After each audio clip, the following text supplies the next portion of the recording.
Akekho umuntu ochaphazwa ngabanye bantu njengonogada, ikakhulukazi lama-security guard agada kuma-office complex. Uthola ukuthi nje kune-office labameli kuleyo complex, kunama-accountant, kunezinye iy'nkampani, ma-consultant, bese egeyithini kubekwa abanogada ukuthi hhayi no bazosiza abantu abeze kwamanye walawo ma-office aleyo office park.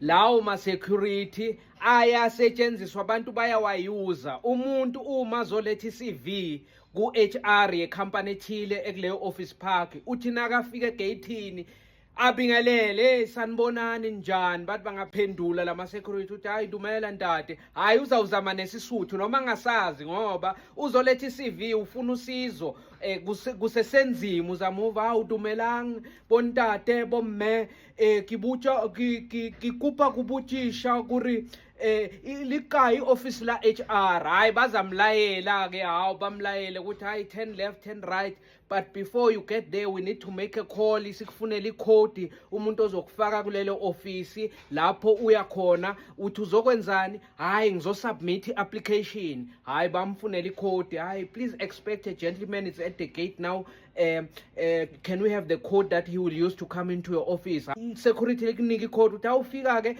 kulelo gate lelo noma kuloyo mnyango loyo uzawufaka na ikhodi ungene bese uyachazela ke receptionist yale office la uyakhona. Hawu kalebuha usho ashangena akaphuma futhi uyobonga. Hawu kalebuha modimo anibusise ahambe.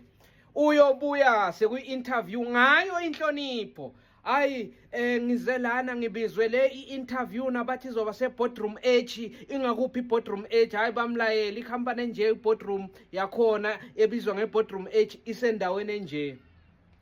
Hayi uzawuya lapho, hayi aphume abonge futhi nangelanga le-interview.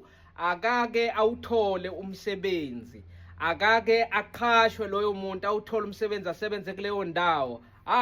Kuyashintsha ukudla eplatini, uguquka eswini njengotshwala. Uyophuma emotweni uma sathenga imoto sekafaka ifoni la athi usosinda isikhwama se-laptop nesikhwama selantshi so khomba ngophakathi afuna bamvulele azongena e-ofisini lakhe ama-security khomba ngophakathi. Yes, 5 o'clock is fine, 5 o'clock is fine. Ama-security akasawazi libathi security awulikaya intate. Hayi akasanendaba, akasanaso isikhathi sama-security lapho. Futhi noma uphuma sefonini soyibambe ngesinceleke manje ifoni, usindwa yisikhwama se-laptop sophethe namabhuku, ngabe usebenza ngamabhuku uyaphuma. Ama-security bantu bawazi uma basafuna usizo. Uma umuntu azofuna usizo aqala ukufika asafuna umsebenzi, hayi uyalihlonipha i-security. Omunye angaze ashiye imali ye-lunch. Akuthiwa nje i-CV ishiyeni egeyithini ku-security, ngabe advertisement ibhalwe nje ukuthi ushiya i-CV yakho eboxini, iboxi lisendlini yama-security. Hayi umuntu uzafika ne-20 rand, hawu nizawuthenga kuyashisa, ngazi kusenzeni kulo nyaka, iyashisa mani, kuyashisa kule ndawo, nayo 20 rand nizawuthenga udrink. Yilo le box la sifaka khona ama-application. Hayi i-security lithi yilo, afaka ahambe. Akakawuthole umsebenzi. Akaka awuthola umsebenzi, uyokhulumisa ama-security azi kahle ukuthi bakhuluma ilwimi alikhulumayo kodwa wakhulumisa ngesingisi. Morning, how are you? The weather. Are you following Madlanga Commission? There's a lot happening in this country. Abukane ama-security ukuthi hawu kwaphele lapho ukuthi asibuze ukuthi ukushisa kunjani, sikhuluma isintu sakithi ngoba uyazi ukuthi kunelwimi ezizwana ngalo, ilwimi lakithi. Hayi